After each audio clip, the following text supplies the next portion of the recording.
Ya, jadi tadi Roma 8 ayat 28. Bahwa, ayo sama-sama. Allah turut bekerja dalam segala segala sesuatu sesuatu untuk mendatangkan kebaikan bagi mereka yang mengasihi Dia dan yaitu bagi mereka yang terpanggil sesuai dengan rencana Allah. Yes, yang pertama Tuhan mendatangkan kebaikan bagi orang yang mengasihi Dia dan yang dipanggilnya. Amin. Yes. Jadi kita jangan memikirkan bahwa Allah itu mendatangkan kecelakaan. Dia nggak pernah.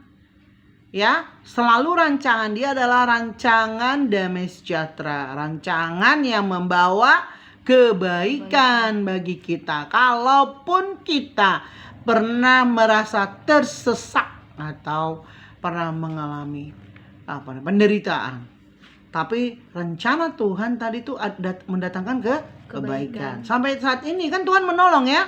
Sampai saat ini ada jalan keluar dalam hidup kita, benar? Iya, ada yang nggak pernah mengalami jalan keluar dalam hidupnya? Nggak ada kan? Sampai saat ini Tuhan memberikan pertolongan. Tuhan turut bekerja. Jadi Dia nggak diam ya. Dia turut bekerja mendatangkan kebaikan bagi kita. Dia nggak akan pernah membiarkan kita sendiri.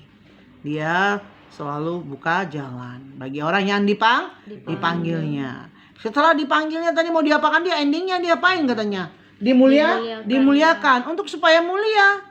Untuk supaya mulia harus ada proses. Ya bukan mulia langsung mulia begitu. Ada proses-proses yang dialami sehingga kita indah di mata Tuhan. Karena kan Dia mau memuliakan kita kan? Tentu dibersihkan Dia dulu. Ya, ada yang kotor-kotor dibersihkan, ada yang kurang baik dibersihkan. Jadi kita harus berbeda juga dari yang lain, jangan sama. Kalau kita sama dengan yang lain, ya sama aja kita udah belajar firman Tuhan, udah berdoa, udah merenungkan firman. Jadi kita harus berbeda. Kalau orang bermain-main, orang-orang berbuat membuli atau suka ngejek, kita udah nggak seperti itu lagi, ya kan? Perkataan-perkataan kita harusnya udah perkataan yang membangun. Benar, amin? Iya, karena kita sudah berbeda. Hidup di dalam Kristus. Kita udah milik Kristus. Milik Kristus diselamatkan oleh Kristus, amin. Diberikan hidup. Amin kan? Bukan hidup aja, tapi apa katanya? Hidup dalam kelimpahan. Itu gak sekedar janji loh. Itu dia bilang itu. Itu yang kelimpahan itu dalam Yohanes 10 betul. Lalu disampaikannya lagi dalam Roma 8. Apa kata dia tadi? Roma 8 tadi mendatangkan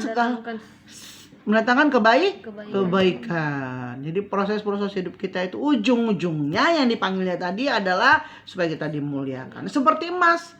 Itu emas untuk supaya cantik, indah dipakai, indah dia dipakai orang kemana-mana, ya ada proses tuh. Ya kan? Dia dibersihkan dulu. Dibersihkan. Habis dibersihkan dia di toko-toko dibentuk itu nggak gampang membentuknya, dan itu pembentukannya itu ada proses-proses yang dilewatin tuh membuat emas itu menjadi indah. Sama juga seperti kita, supaya semakin indah di mata Tuhan ada memang proses-proses yang kita alami. Karena itu tetap setia datang sama Tuhan. Apapun yang terjadi, aku mau datang sama Tuhan, karena pada akhirnya Tuhan akan memuliakan. Itu janji Tuhan loh kan tadi kan. Dia akan memuliakan.